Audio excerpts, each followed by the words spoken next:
Let's begin the first session.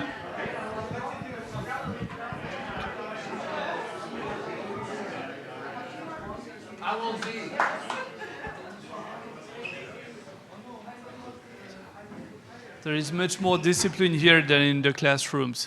That's what I like with the professors.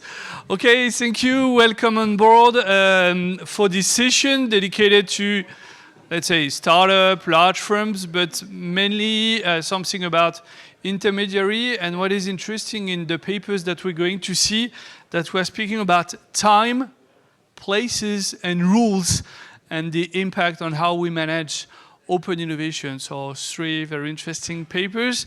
And the first one, please, the stage is yours. Welcome on board.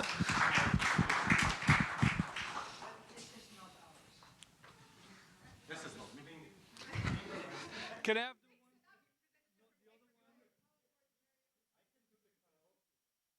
have no, another one, please. The one from Vareska and Frank. No.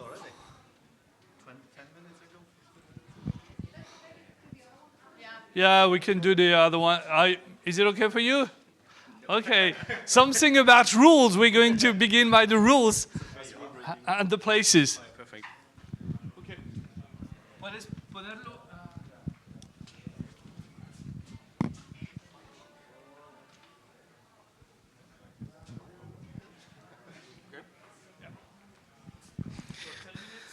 Yeah. So let's switch. Perfect. Hello from my side. Hello, everyone. Thank you for having me. Thank you for giving me the opportunity to present this working paper. I'm going to present the working paper, Venture Clienting in Strategic Sectors, Navigating Regulatory Landscapes in the US and the European Union. My name is Niklas Rückwald. I'm a PhD student at the University of St. Gallen. Currently, though, I'm with the University of Cambridge at the Judge Business School, working together with Professor Matthew Grimes, who is going to be also a co-author of this paper. So we are all working or researching in the broader open innovation space. I mean, it's called World Open Innovation Conference, and we can probably agree there's heaps of vehicles in corporate venturing. So maybe you can see yourself in one of the companies or one of the sectors. And maybe the first critical or controversial take is maybe this one, that from my perspective or our perspective, the effectiveness of how those corporate venturing vehicles provide effective access to startups differs. We already just heard Professor Tobel's input also on accelerators, at least to a small part. Those corporate accelerators are for a short time, but there's no transfer of the startup solution. There's no financial transaction. Maybe this happens later afterwards, but it's not during the process normally. For corporate venture capital, you, as a corporate, you might purchase non-controlling minority shareholding, but you potentially don't directly access the startup, or it takes a lot of time. So you basically ship a truckload of engineers and lawyers back and forth between corporate and startup until you actually have access. So our take is, and that's what I research, is the venture clienting or venture client model. So it's rather towards a buyer-supplier relationship, and the tendency is it's much quicker. So that was kind of one of the tasks, to also take everything on board, everyone on board who's maybe not familiar with the venture client model. So what is it?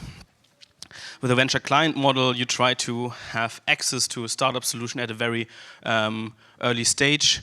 There's several advantages for both the corporate and the startup. So it's cost effective. So normally if you purchase a startup solution, speaking hardware, software, very early stage, you run a pilot which costs you just some 10,000 K compared to a whole R&D process, compared to a merger and acquisition process. You ideally have a problem-specific solution. So you screen the whole startup market for a solution which potentially fits your strategic problem within your company, and then you buy this specific solution. And you don't buy the whole startup, but you buy the solutions. Again, more rather buy a supplier. Ideally, you act very fast. So, for example, the case of Bosch, a German automotive supplier, they tried to implement startup solutions within like 2 weeks with a dedicated venture client unit. You have a competitive advantage. So again, speaking from, for example, from Bosch, and I can openly speak about it. I worked for them for a bit. If they try to integrate, they do it very quick, and they have a competitive advantage. Also for the startups, there's quite some advantages. It's equity free. You don't dilute your company's equity on a cap table. Kind of keep it clean. You have the references for further projects. So you can use it for marketing. You get in the process of the certification of your product, you have product feedback, and lastly, you have this expert knowledge within companies. So who does it? So there's heaps of companies already doing it. This is not exhaustive, so there's many more who do this. Maybe just first movers, for example, BMW, who first described it 2018 with the BMW Startup Garage. Or Bosch, as I just mentioned. And if you look at those, you maybe see a slight focus on the German-speaking market, but it's further expanding, and again, it's not exhaustive. But you might come up with the question, is it just expandable to everyone? Can everyone do it? And that's also how we came up with how venture clienting would work in different regulatory sectors and comparing them.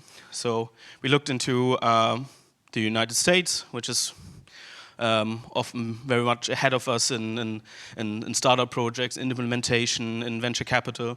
And particularly I wanted to look at highly regulated industries or specific strategic sectors. So we looked into clean tech, defense tech, and AI. So they have all in common that they have a high social impact. So climate change is a fact.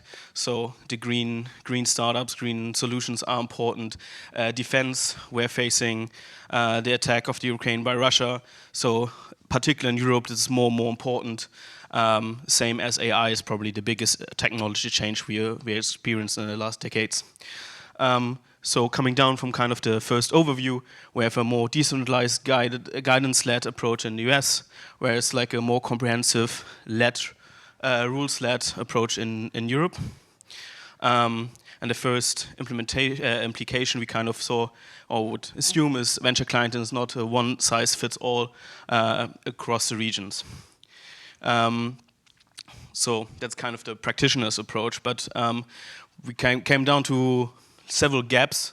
So in the literature, we know a lot about corporate entrepreneurship, we know a lot about collaborations, but the specific on venture clienting are lacking, and specifically for regulation and for the specific sectors. There's the work of Kupjobeit and Wagner from Zurich, which more looked into a supply chain approach, and the work of Tobias Gutmann, which is today here, not in the room though, who looked into venture clienting. But nevertheless, there's too few literature. Then we have the call of practitioners, both like Tobias and myself, we've been partners of the Venture Client Roundtable, so there's been continuously the call for more academic-led on venture clienting, how this should be set up. And lastly, we found some specific issue calls for venture clienting for those. One is the California Management Review on legal and regulatory entrepreneurship, and also one which is, I think, here present today, one of the editors of R&D management on open innovation in action. So we see some relevance to this topic. So what we did is we collected several interviews with the innovators on corporate side, with startup, with policy expert, with legal experts on how those frameworks work. Additional data, particularly like policy regulations, with a focus in the EU with interviews from Austria, Denmark, France, with a focus on Germany again, and on the US side with some peaks in the Bay Area and San Francisco, New York. And on industry, potentially a bit more on artificial intelligence. So this is the popular Goya tree, maybe not so interesting for the corporate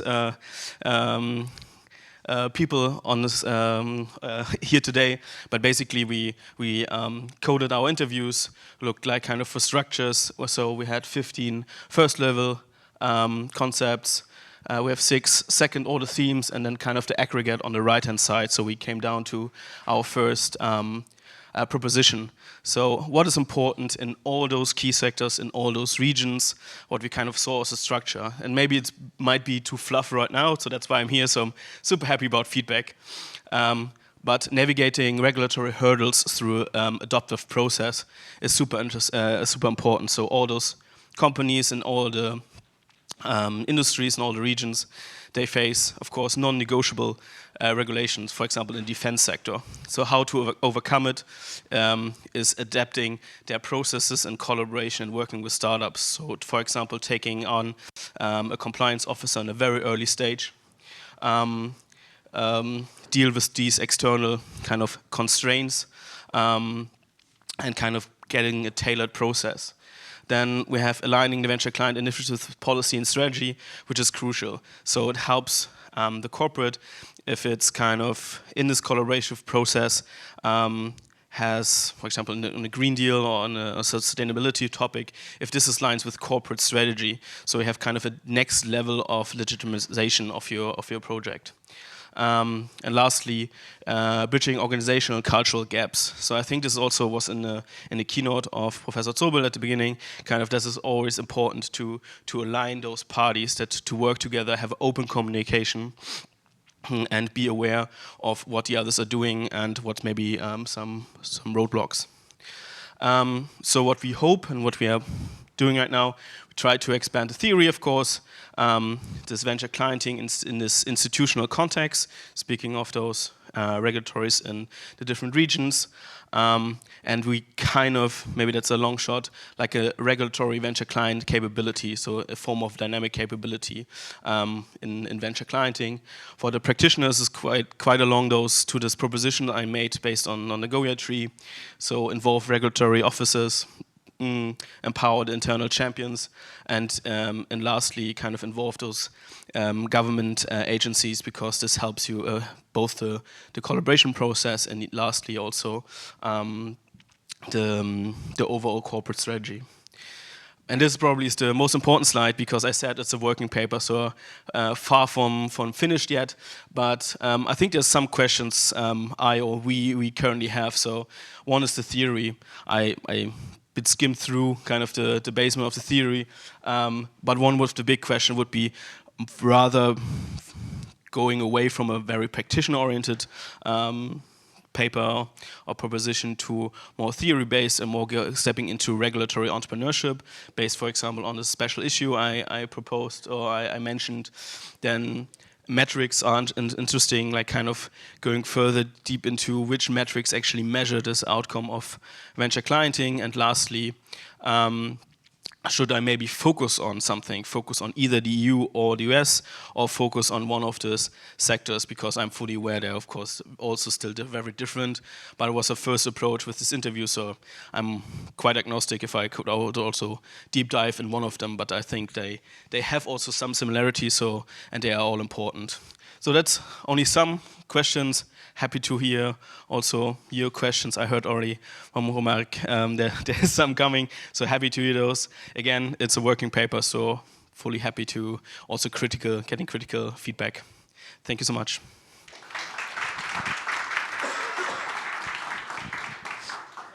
Thank you very much. I think it's very interesting and promising. I wanted to make, just before giving the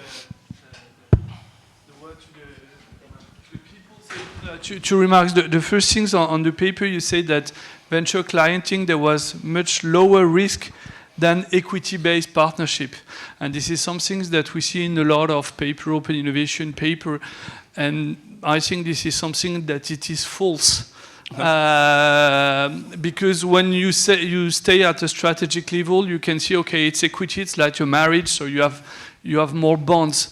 But the reality, and the researcher on legal side demonstrated that you have to go to the provision in the contracts, because sometimes you have in your venture clienting exclusivities, and if there are exclusivities in venture clientings, you have more bonds than in equity partnerships if you don't have exclusivities.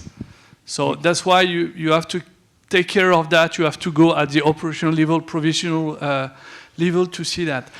Maybe another thing is, I think it's very interesting to keep this regulatory and something also new to see, okay, how the regulatories is influencing and the intermediary also in innovation. We will see later on the presentation from Korea that you can speak about the influence of regulation, etc.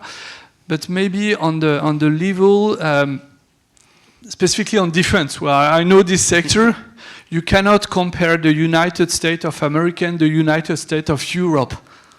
Because on the defense there is public policy at the level of the US, but not at the level of Europe, at the level of each nation. So this regulatory, it's interesting, but if you go too much into the details, you cannot compare Europe and the US because there are some specificities and some things that are on the paper. When you speak about the DIU in the US, we have in Europe, in some countries, the equivalent of DIU. So that's just the risk. It's very interesting, but stay at the different level. You cannot compare in the defense sector Europe and the US.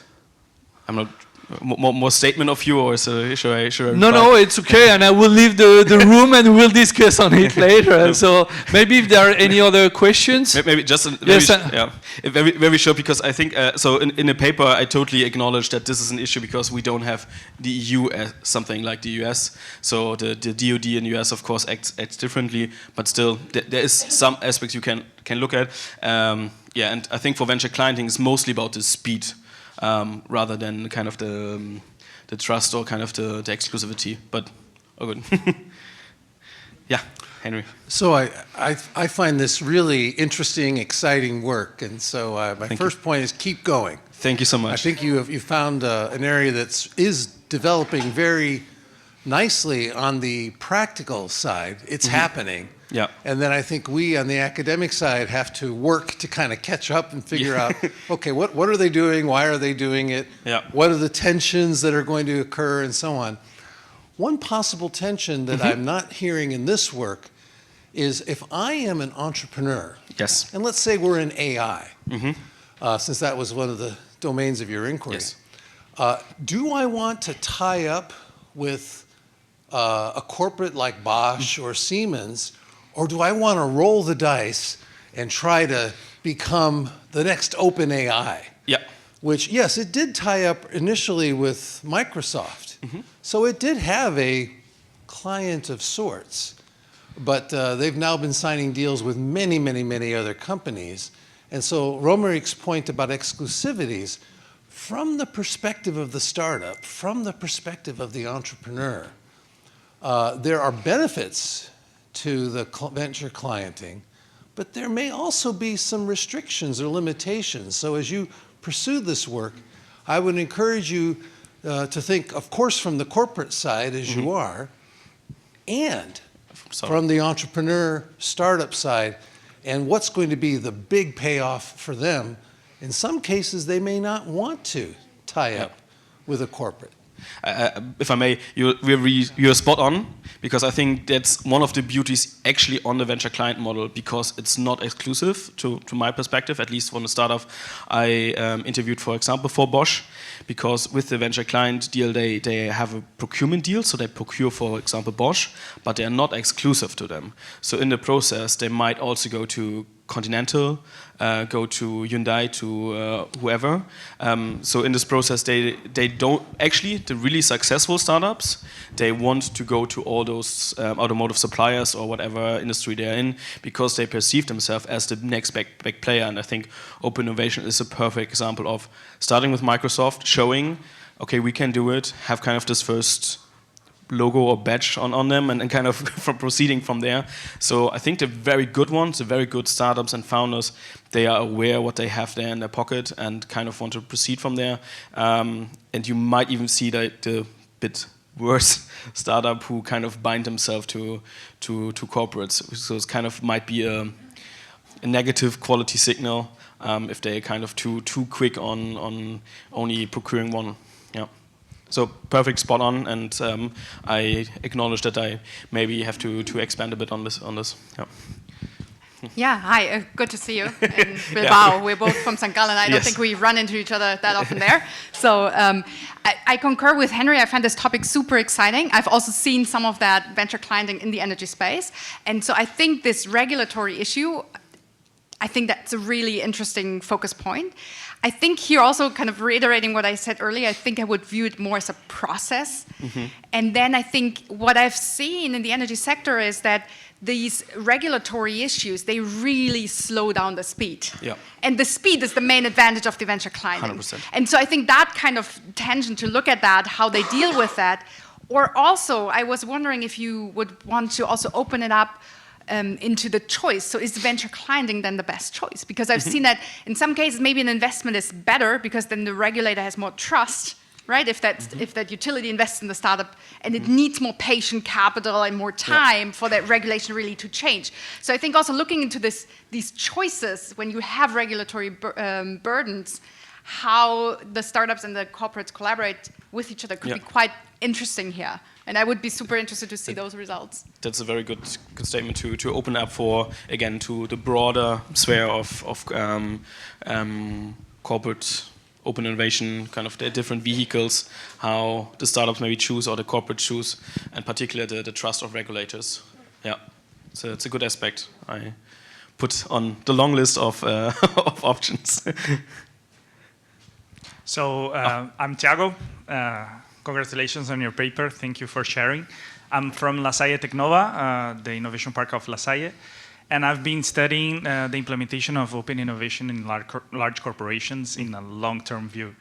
So I'm curious to see if maturity of one of these corporations has to do in the level of integration and corporate venture client way of managing the capacity to develop, and not in the whole company only, but also in different areas that may be, as mentioned earlier, as champions that are more prone to the collaboration. Maybe these discussions I'm really curious to see. And did you think about any time or maturity related type of company?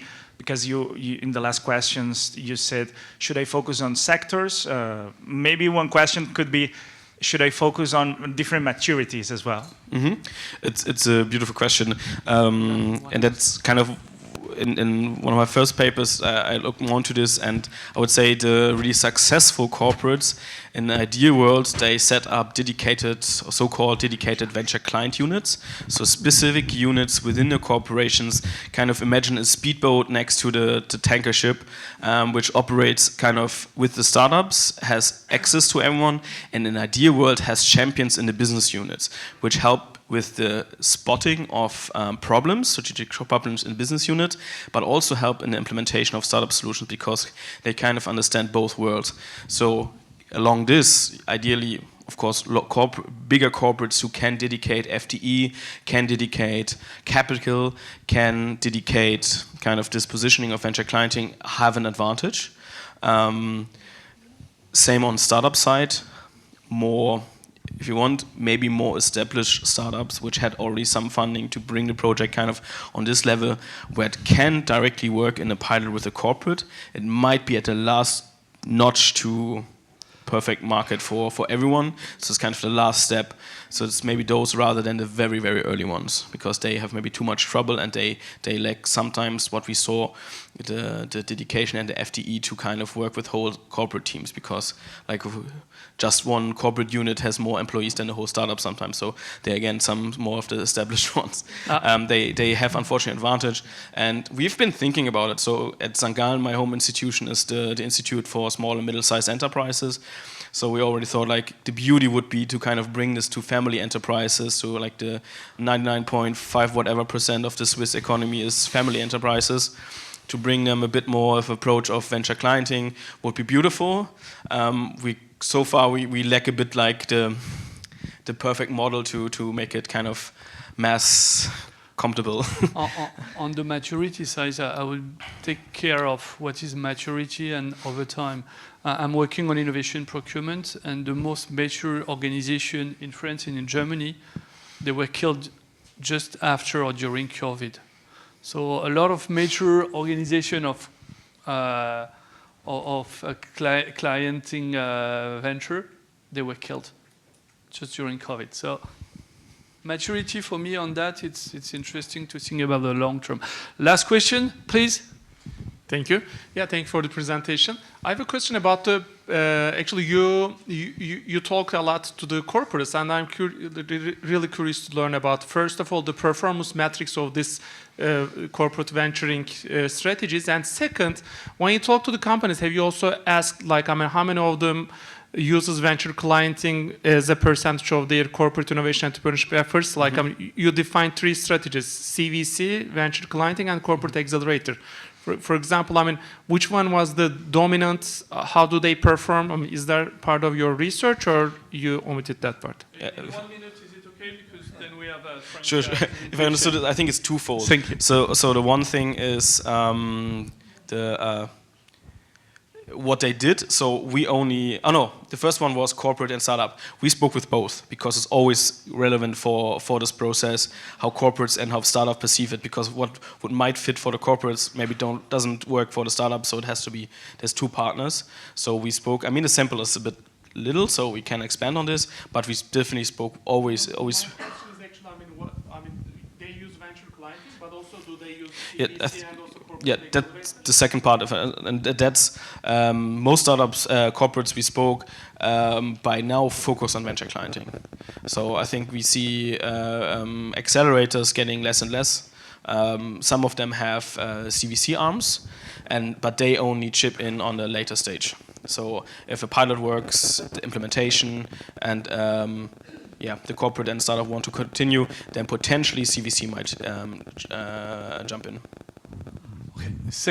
Thank you very much. And next question for the coffee. Can I have the next slide, please? Yes, we're going to speak about time. Frank, it's your time to speak about time and open innovation.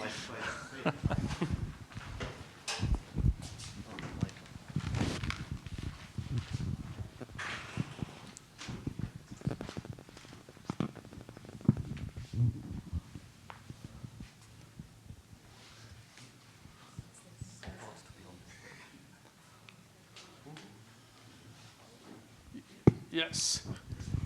Okay, hello, my name is Frank. Do I need the microphone, or is it?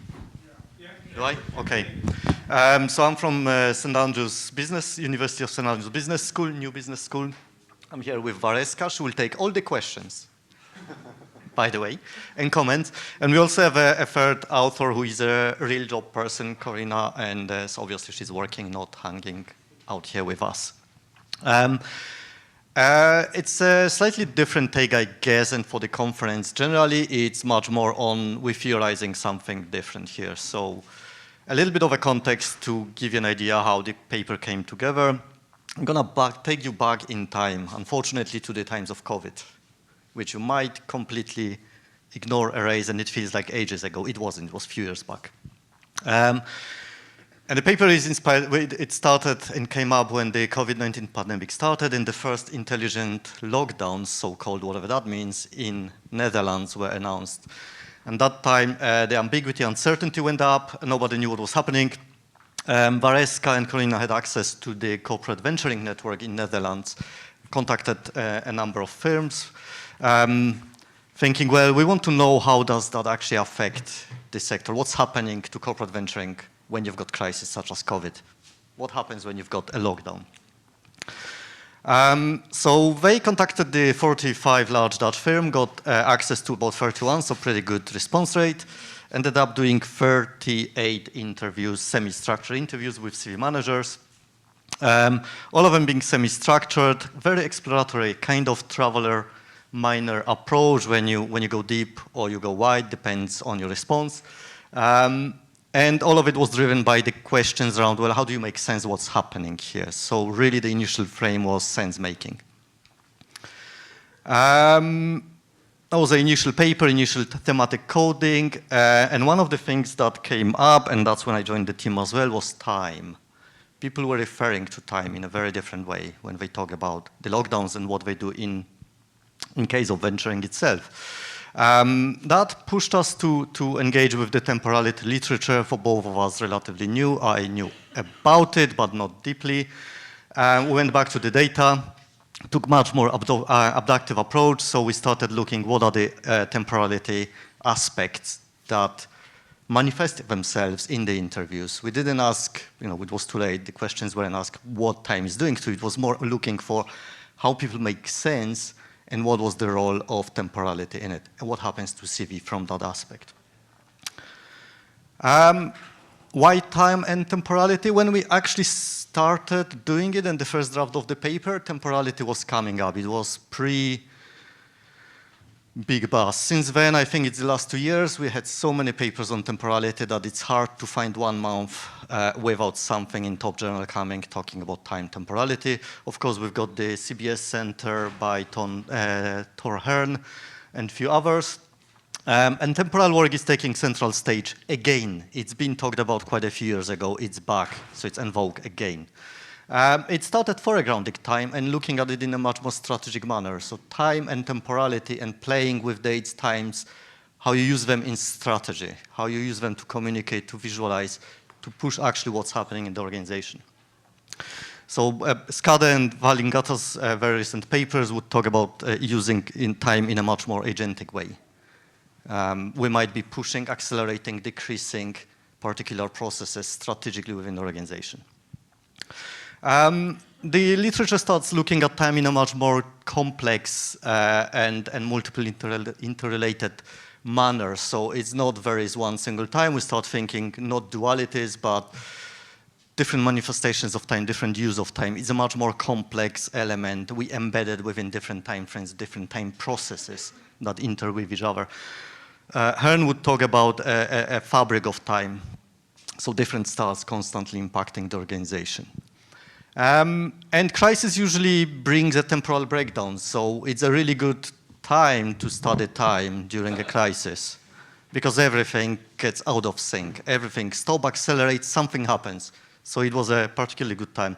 And there are a couple of special issues came out recently in JMS, one which is looking at crisis and time, for example. So we kind of now found the wave we can probably ride on with the paper, because there's literature that's happening and we're gonna just go with it, I think. Why CV? CV actually and corporate venturing didn't engage with time much, which is really surprising to me. I'm not a CV person. I sit in a more strategic and innovation management. I do open innovation. But little attention to the strategic role of temporality in CV generally, even post-COVID. And yet at the same time, CV is dealing with time. It's the short versus long-term paradox. It's how you keep organization focused on something in horizon 3, rather than just, next few years.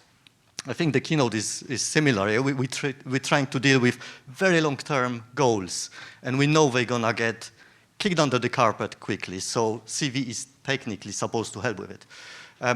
It's also atemporal, so we're doing something now, and it might not actually be visible for a while, any effect of that. So it's weaved into it, but it's not being investigated in any way yet.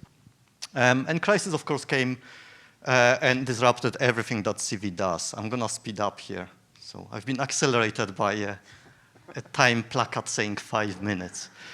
We look at temporality in the most, so engaged with literature, did literature review, and themed it around 3 main themes, which gave us the way to reanalyze the data. What are they? Ontology of time and temporality. In the simplest way, we might be talking about clock time, hours, dates, and so on, or event time.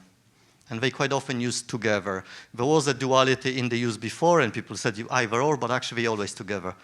Manager might use them differently, and that's what we're starting to look at as we go. We also see that might be something about ego and time-centric agency. Sometimes we give time the agency and we just wait and see what happens. Or you might actually try and wrestle with time. Speed it up, do it, you must do it faster. I think there was a recent conference paper by Pavel, who is somewhere here, looking at hackathons, and that's where you actually take agency of time. You use time to speed up creativity. You pressurize people. Temporal orientation, silence of the past, future, and now, and how you use them in historical, especially in the organizational culture and strategy. Depends on organization. You look, Elon Musk, future orientation, you look at some German companies, quite often past back-looking, isn't it? We drive on our legacy. We are a family firm with good, long history. But that also would shape the temporal orientation and the distance you might be looking at. What is our horizon? How far are we looking? And the third element that comes in temporality in both is entrainment. How different time processes come together, how we sync with others. We're not using time for ourselves. It's always in sync with something else. In CV, the simplest way to think, funding cycles, the startup pace is different than the corporate pace. If it goes out of the sync, things will get completely out of track.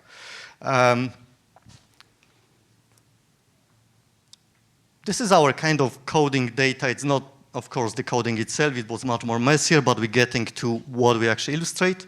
Got this? So we coded around those three themes from the literature, and we looked at the data again and came with, again, three different themes: temporal compression, the compression of time and pace. The interviews talked very strongly about how managers, or how the time was compressed, decompressed. Some things were completely removed, so Horizon 3 was removed from most companies, except I think from 2. The rest would straight away say, we're going much closer. We're only interested in next 2 years. Any other startup, out. Also, the time was compressed in terms of how quickly you need to deliver if you're doing something as a startup, but at the same time, the managers took liberty of the extra time of not going to meetings and in the office, took longer to deliberate. So the process of assessing extended. At the same time, the process of delivery, or how far you look, decreased. That started to upset the startups, but also started to put very different spin on CV managers within the organizational structure. They adjusted the speed and frequencies, so some projects were accelerated, and some to the level of, some of the quotes would talk about, for years we're talking about it, it will not happen, it would take years, and yet we achieved that within 2 weeks. So one of the corporate talking about switching to a hybrid mode of working. Some projects would be decelerated, so you deprioritize them, you slow them down, you stretch them over time. It also changed the funding frequency and times. People were skipping the rounds of funding completely, rather than going every year as it used to be, they would go every other year. So you've got less funding going towards startups. The temporal orientation, so we talked about decoupling and future scaping. Decoupling from the mostly present, because it was not very nice, COVID, but a lot of the people and companies constantly refer to the past. Go back to the normal. We want to go back to normal. Surprisingly, nobody in the CV management would talk about something different future. So there wasn't much futurescaping in terms of imagining and driving us to something else. It was going back. We want to be what we were. And at the synchronizing temporal cycle, 20 seconds, it was resynchronizing with the ecosystem. So startups needed money more often. The CV managers were actually restricted by giving them money, or even when going half the time. All of a sudden, your ecosystem is suffering. These guys need more money, more attention. For them, everything became more urgent. For the CV manager, it became like, let's take time and deliberate a little bit longer. Also, let's not look that far to the distance. We want to talk to particular startups only. Usually what you would see is the startups that need the most money, where the third horizon, I guess, would be similar, what they look in solving wicked problems. So at the same time, you almost rip the fabric of the ecosystem of CV apart by desyncing it completely. I'm not going to go into that, but this is just our idea of what would happen. So there was time agency and agency of the managers who did take the time into a strategic toolkit. So what? We want to bring temporality to VC. We've got a relatively clear idea of the theory, but not sure how to do it yet. We're not sure where to go, which journal. Time is now being abused, theoretically creating terms and recreating, relabeling. We don't want to go that way, so we're also interested what journals might be interested, you think, in temporality and CV. And at the same time, I think we contribute to the CV studies by adding another aspect to what we know. And Vareska will take the questions.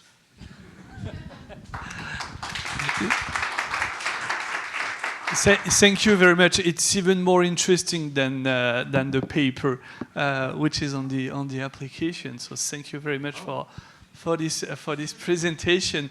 So that was thanks to you. And now the question for Vareska. Now just maybe an idea about what you say about the vision of the future that is back to normal. Maybe something about time and Nietzschean vision of risk and uncertainty. And how VC are dealing with risk and uncertainty. It could be an idea of how is time facing uncertainties or something like this. Just or if there are any question in the room.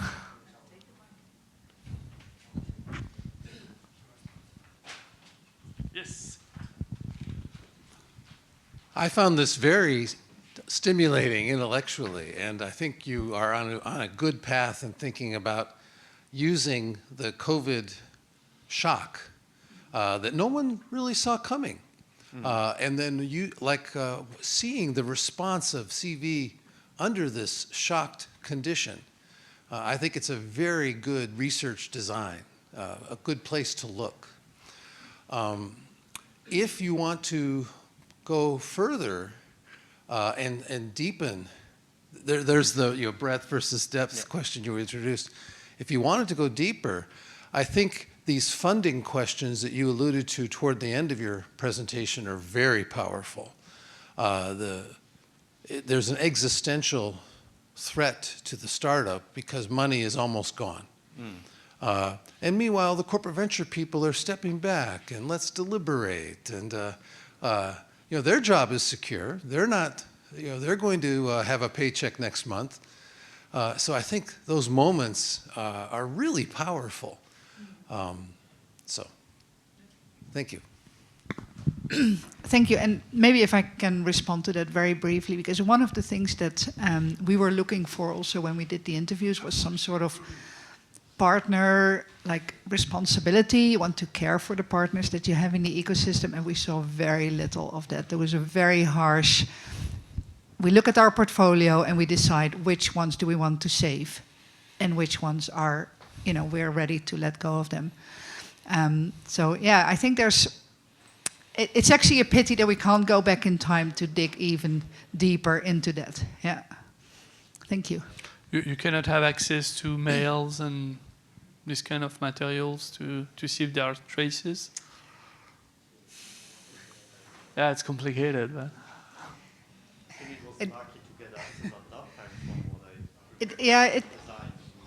And I think a lot of these things are, they end up being really sensitive. And one of the main reasons why so many managers were willing to talk to us is because everyone was trying to make sense of what's going on.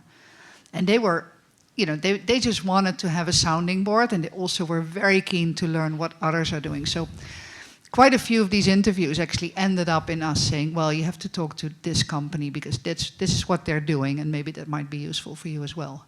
So I think a lot of these things in hindsight are quite sensitive. But yeah, could be interesting to look into it, but I don't see that happening. Thanks. Super interesting, and especially looking at the COVID shock, so to say. And I was mainly wondering to what extent you think the people within the companies are aware of this issue. Like I work in aviation. COVID was disastrous from our end as well. We had to heavily reorganize. A lot of talent, a lot of skills, a lot of knowledge also walked out of the organization. And now, years later, when things start to recover, people are like, "Oh yeah, by the way, we're collaborating with a startup. How is it going?" So it's not always postponing, but also some people are just not aware of the issues of postponing for startups. So maybe Yeah. I would put different hard at the same time. From the data, they're not aware of that. They talk about it as this is what happens to us almost. So they didn't take much agency in their hands. They didn't see we've got the benefit of perspective and stepping out and see number of them and see this is what you guys doing, but none of them would think, oh, I was thinking about time and how it started. No, none of the interviews I think had that. But if I put my other hat, so I deal with reflexivity, strategic management and managers as well. That's actually part of the reason for the paper, to make managers aware that time is something, that's a tool in your toolbox. But if something like that happens, you need to also be aware of what happens to you. If the time takes agency, what do you do? How do you look when, so relationality comes, this is the VC management or the arm, and the startups, you've got relationship as well. If you just do what happened, you rip the relationship apart. What's going to happen once the crisis is over? If they're not going to work with you, you might lose your reputation. So to me, that paper is more of bringing awareness and then developing tools for managers again to engage with and think about time as something you can utilize. You got two papers, the practical and the theoretical, about what is time in management, etc. Yeah, so it's both. I'm more interested in practical, but we need theory to get published.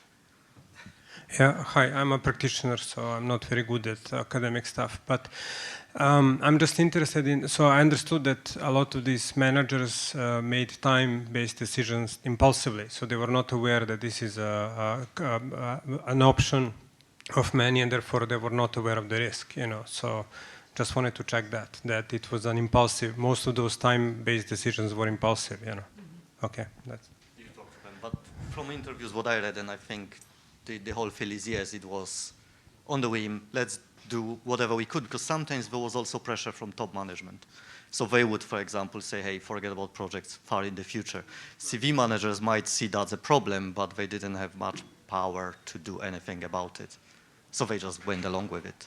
Yeah, I mean, just amazing. I really learned a lot about the concept of time. I mean, that's great. I mean, there is not an impulsive thing, but a controlled choice, therefore has risks. Okay, thank you. Thank you.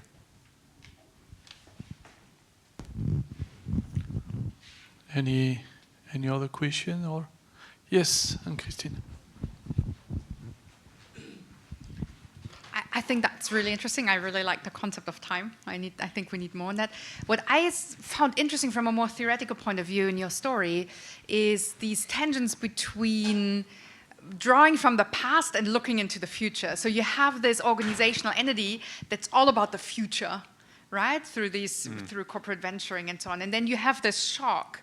And then what to me is so interesting is how they always look back into the past, right? Like you said, let's go back to normal and and completely, kind of neglected this future aspect. And what does that do with this corporate venturing process? I think that could be very interesting because you have this future-oriented entity, you have this shock, and suddenly they all revert back to the past. And what does that do with this innovation unit? And I think this tension between future and past and to what extent they draw from it and how that shapes the process, I think could be very interesting, also theoretical contribution.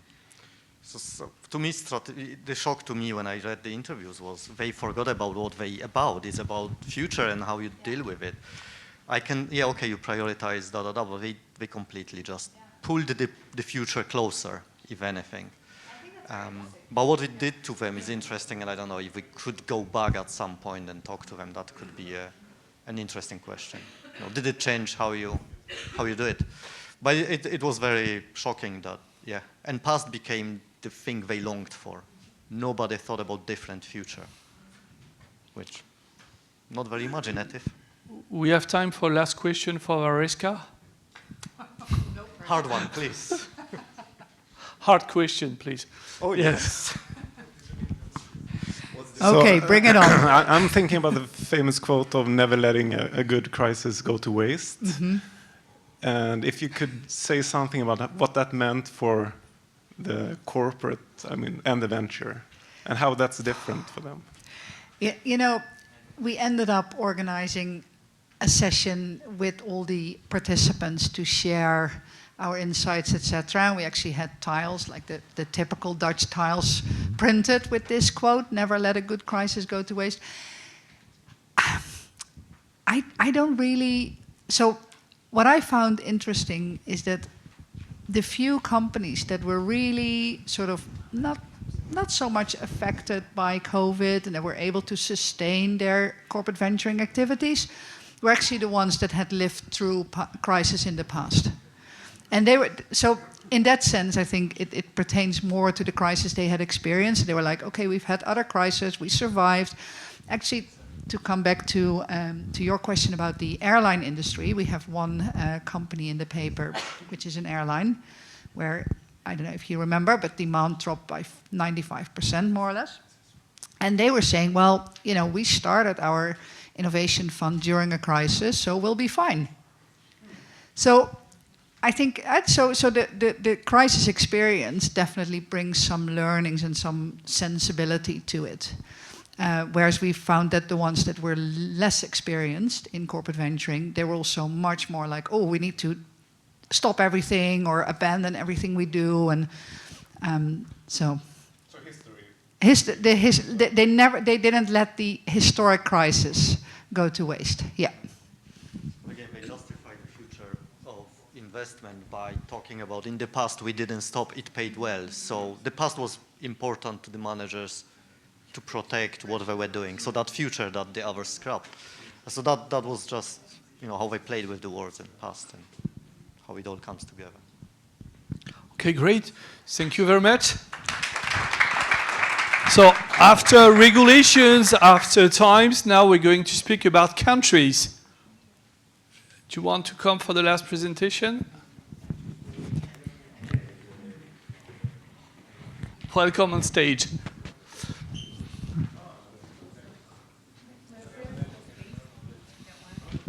Here is the mic. Okay, so I go on? What you want? Wow. It's very tough because I actually I'm going to read my script secretly, but behind the podium, but there is no podium. So I'm so nervous, actually. Okay. Please, I hope you don't mind. I read the script. Okay. My name is Heng Ah-seo. I'm from Korea. I have been working the key step, Korea Institute of Science and Technology Evaluation and Planning. We are belonging to the Ministry of Science and ICT. My presentation is not working. Actually, okay, thank you. I have worked Korea-China S&T Cooperation Center in Beijing past 3 years. That's one of the R&D, global R&D hub in Korea. That's why I choose this topic. Of course, this day I'm conducting some research proposal about this topic. How can I move this one? Okay. Thank you.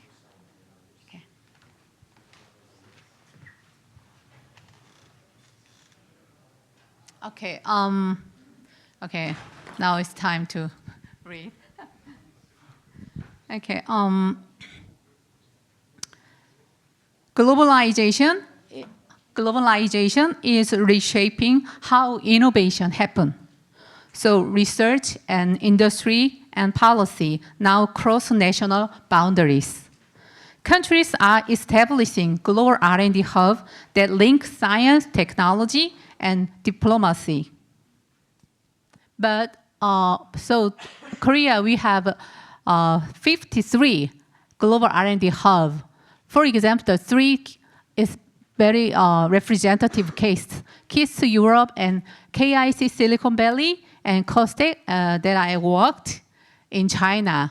But yet, it is limited empirical insight exists on how these hubs actually function. So this study analyzed KISS to Europe as the main case to propose a model of Korean R&D, global R&D governance.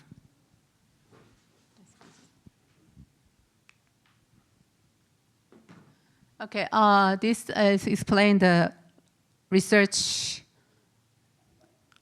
duration. Okay, from a policy perspective, in 2025, Ministry of Science, Technology, and ICT survey found that 70% of global R&D center in Korea show weak performance management. And from a theoretical perspective, the model like open innovation and triple helix model have not been fully validated in the Korea context. And from a practical perspective, we need an integrated model connecting research industry and diplomacy. Here is my research question. So how to identify the function, structure, and role of KISS to Europe as a global R&D hub, and to compare and complement the function of KIC Silicon Valley and COSTECH in China, to examine how existing theories can be integrated into a unified empirical framework, and to propose a policy model for Korea's global R&D governance.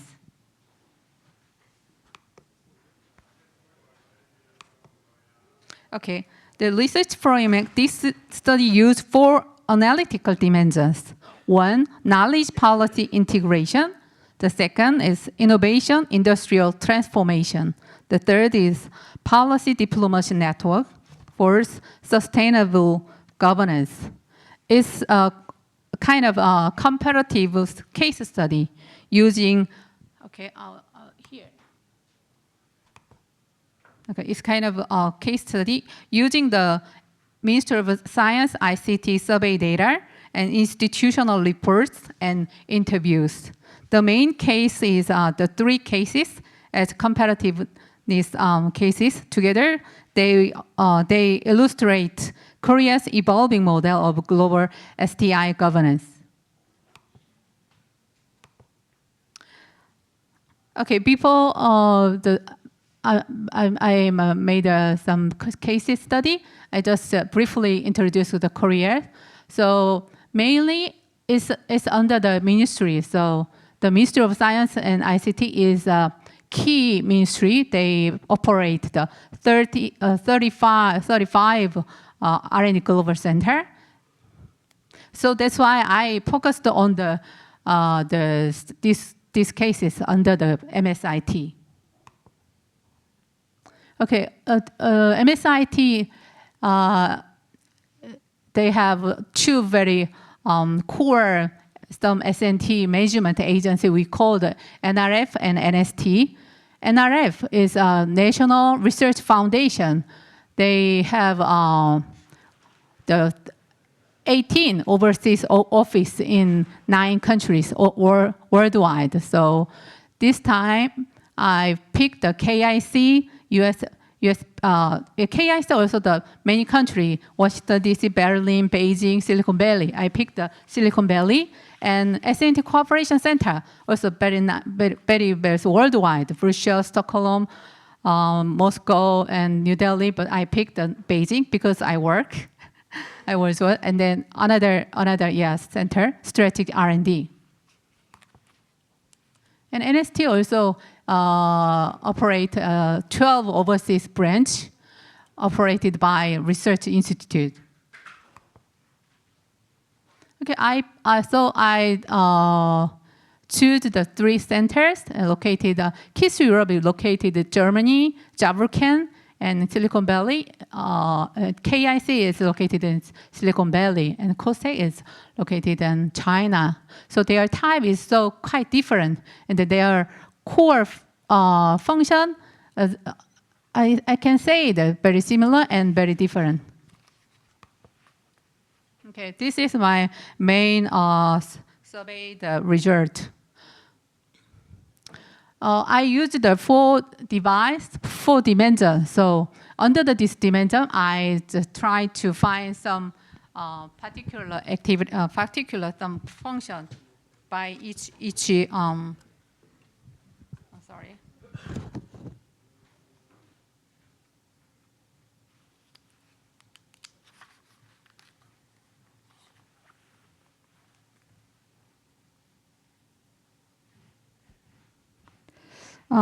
The first one is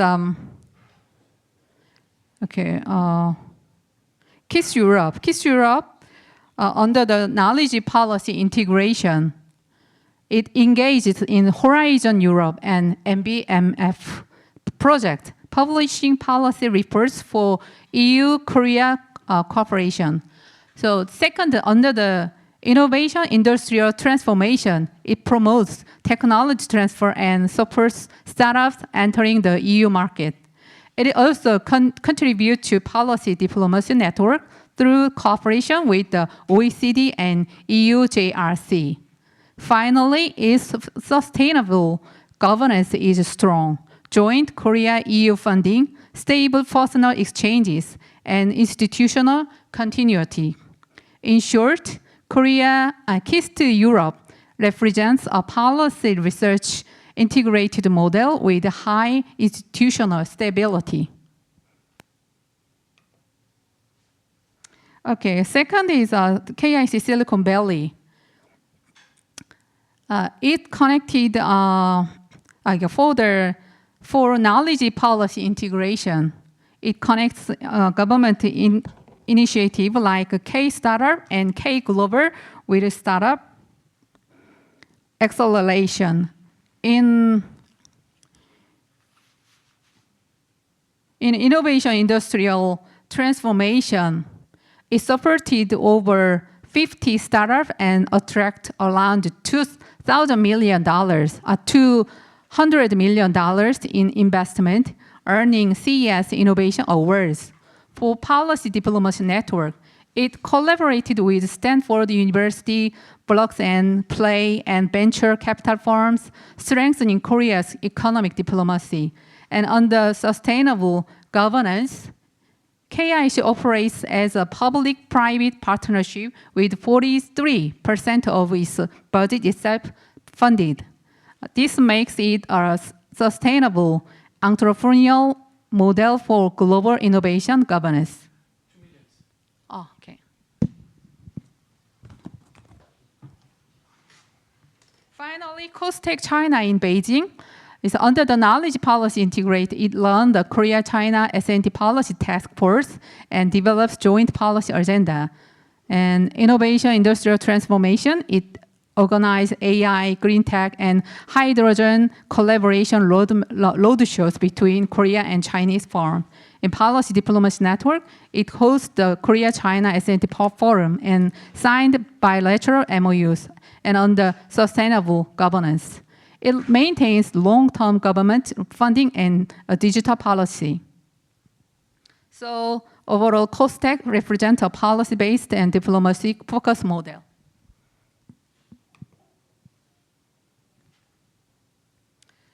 To summarize the three cases, Keys to Europe is strong in policy research integrate. Together, these have created a multi-layered global STI governance network. Okay, my key finding also across all cases, a shared process emerged: knowledge site creation and policy translation, industrial diffusion, and diplomatic cooperation. And theoretically, this study extends open innovation to public R&D governance, expand the triple helix into a translational helix, and redefine science diplomacy as an operational element of governance. Practically,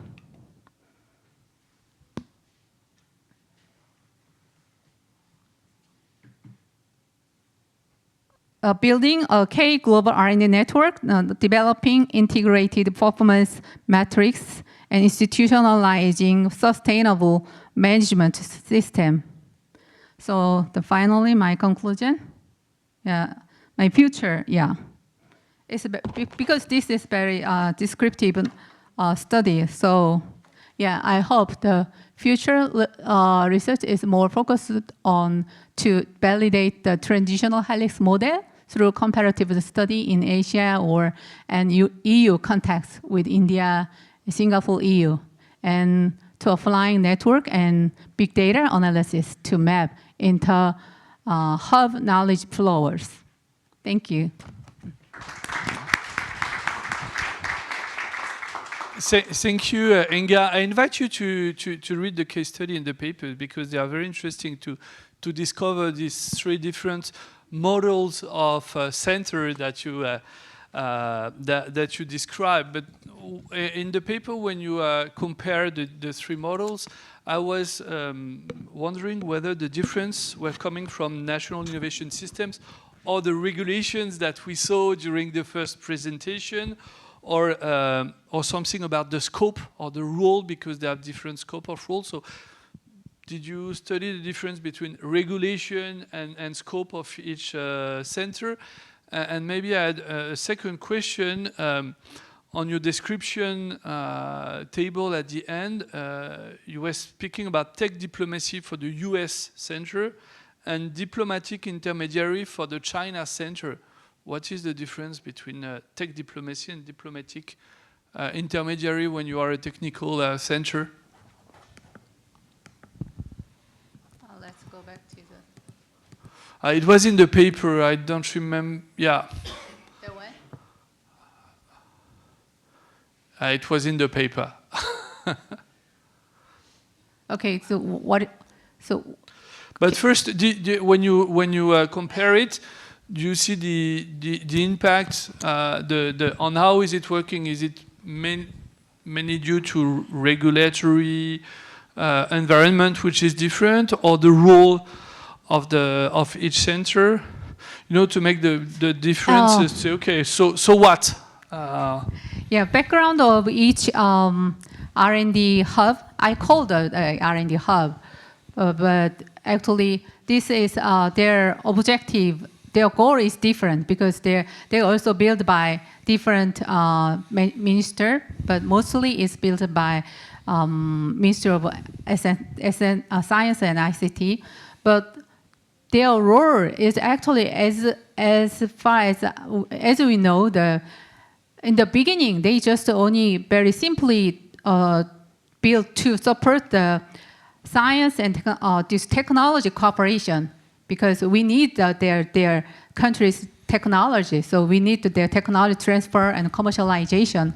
So the main objective, main function, main regulation, yeah, I can say, is between the country, the technology cooperation. So yeah, no matter the Ministry of Science and Ministry of Fishing or Ministry of Trade and Industry, they need some kind of technology.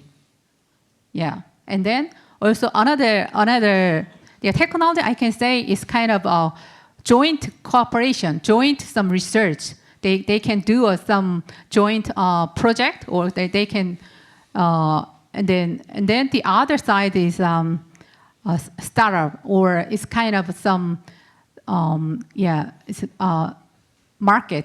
They want to get a market. They want to open the market. Yeah, and then because I told them there's some kind of type of here, yeah. So KIC Silicon Valley and China S&T Cooperation Center and yeah, Keys to Europe. Their main goal is different, but actually they built in overseas, so they conducting for some global R&D hub function. That's why I using this 4 dimension, so I can see how this R&D hub can work, how they evolve under this 4 dimension. So actually, and then finally I found, okay, there are some kind of depth difference, but mainly they all, the 4 division, the function they all doing. It's my opinion. Okay. Yeah, question from, but Henri, I've got also a question for you. Have you seen another paper of open innovation as a diplomatic function? No. Thank you very much for your descriptive analysis of this system that's been set up in Korea. I am personally impressed with how dynamic and different they are in the 3 settings. Yeah. It's not the same government program here being pushed and applied here and then again over here. Rather, they're quite adaptive. And that to me is very impressive. I have a suggestion for further development, and then I have an idea that may or may not be helpful. When you talked about the quantitative results, with one exception, I think of those quantitative results as inputs rather than outcomes. And so from a policy standpoint, I think you want to study policy outcomes as the real measure you want to evaluate. The one exception is you had one measure for patents. Patterns. And so if you measured patents generated by each of the programs, now they aren't all intending to generate patents, so there will be variation here, but you could, for example, measure the cost per patent in each of these settings. And that would be a consistent outcome measure across the three areas. So that's a little bit academic, but I think as a policy, for policies, we really ultimately care about their outcomes. And so how many projects there were, how much money was invested, these are inputs. These are not the outcomes. So think about the outcomes. Patents is just one example of the outcomes. My idea. Yeah, thank you very much. My idea for you is in these three regions, there are different, the Korean diaspora is higher or lower in these three regions. And my hypothesis would be regions that have a higher Korean diaspora are going to generate more positive outcomes from these activities. And areas where the diaspora may be very low may not be so productive or dynamic. And I imagine you could collect measures across these three locations. How many people from Korea are there? And I'm guessing, particularly with the ones working with the entrepreneurs and the startups in Silicon Valley, I'm pretty confident that the diaspora plays an important role in the startups. Thank you. Yeah, thank you very much. Actually, in the beginning, I tried to find some empirical data. For example, a patent, not even patent, but also the papers or some, but yeah, actually it's very limited, just only keys to Europe because it is built in 1996, so they have a lot of history, but the others, that center is very, very not that much data. But through this empirical study, because we done empirical survey, is right? To get a data from these 53 centers, but this data context is very limited, just only human resources and budget.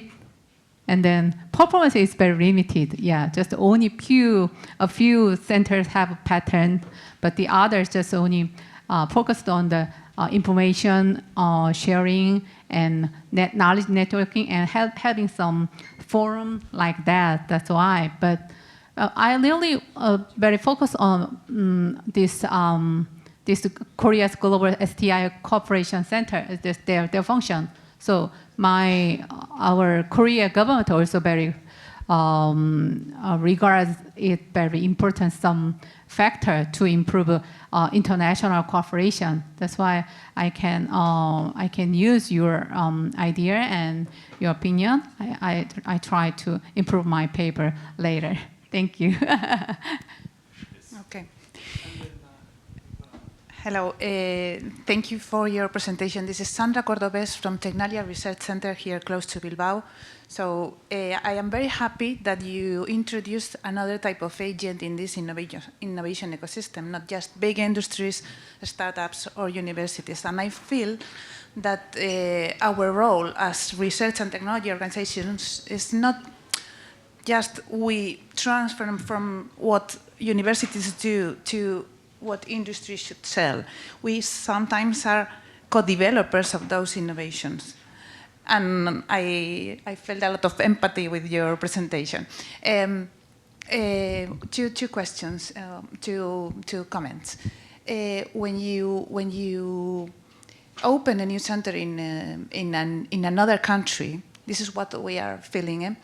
The problem of the culture in that country. I mean, if you have people from that country, or if you have an alliance with some other previous existing center in that country, this is an easier path to open a new center in that country.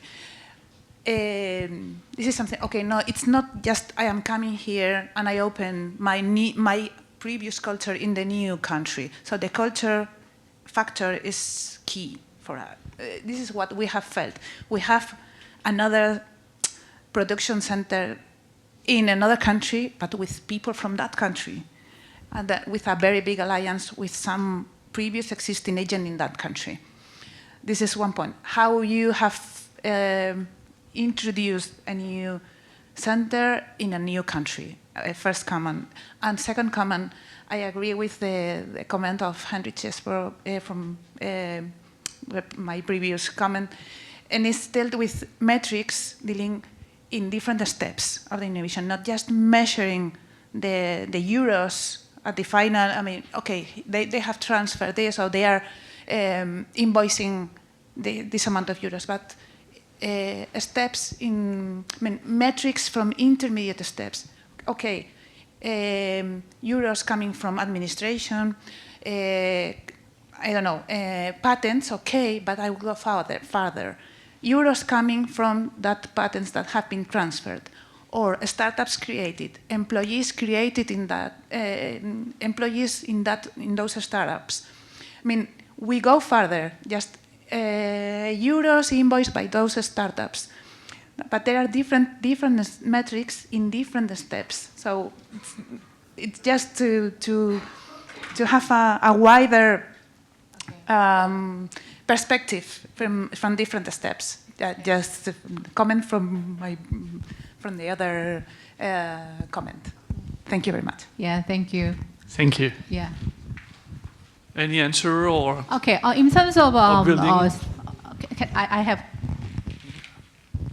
I have time. Can I have time? Okay. In terms of the 1 minute. And okay. Then it will be Nicolas, and then, okay. Openness for the human resource. Every center we just dispatched the one key person, head from the home country, but the other employees we just find in this country, a global country. So when I was in China, because they have, of course, they have a shock because they, okay, but it's another story. So, okay, so I think it is very important to observe their culture into this global R&D hub. So I also agree your opinion is very important factor also. And then the other some indicator, it's a startup. I'm very concerned because in Korea we in the past time we just Ministry of Science just doing the R&D, and commercialization is belonging to the Ministry of another department, trade and industry. But now we integrated. So from the R&D to commercialize is the one pipeline. So now we more focus on the how to develop the commercialization. Yeah. Thank you. I'm a practitioner, so I would love to see, how many people each of the center has, what processes they use, what are their skills, here, just like a typical management consulting point of view, because I think there is a lot of info on how open innovation is done on, small, medium, large companies, and this is the first time I see it on government, such diplomacy level. So it would be really cool to see how it's all organized. For example, are they in embassies? Are they in separate offices? And how many people work per each country? And who are they? And what kind of tasks they have, etc. So. Yeah, it's kind of situation, right? Yes. So, yes.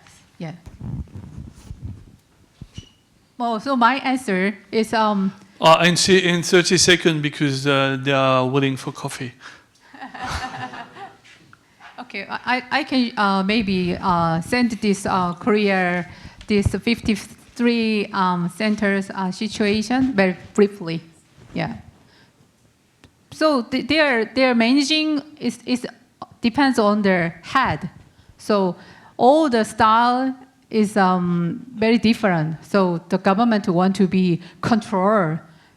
It's the same way, same regulation, but it's very tough because each country they have it's different rule and different law. How many people are in Sweden, for example? I saw Sweden on the map. Sweden. But Sweden is belonging to not the it's belonging to the NRF. So that kind of office is a kind of liaison office, just only one person and 2 or 3 people. So average, I put here the average person. Okay, that's a 4 or 1.2 or 8. It's not that big. The biggest one is East Europe. Okay. Yeah. Thank you very much, and thank you for this time Thank about you. regulation, times, and countries. Thank you. Have a good coffee break.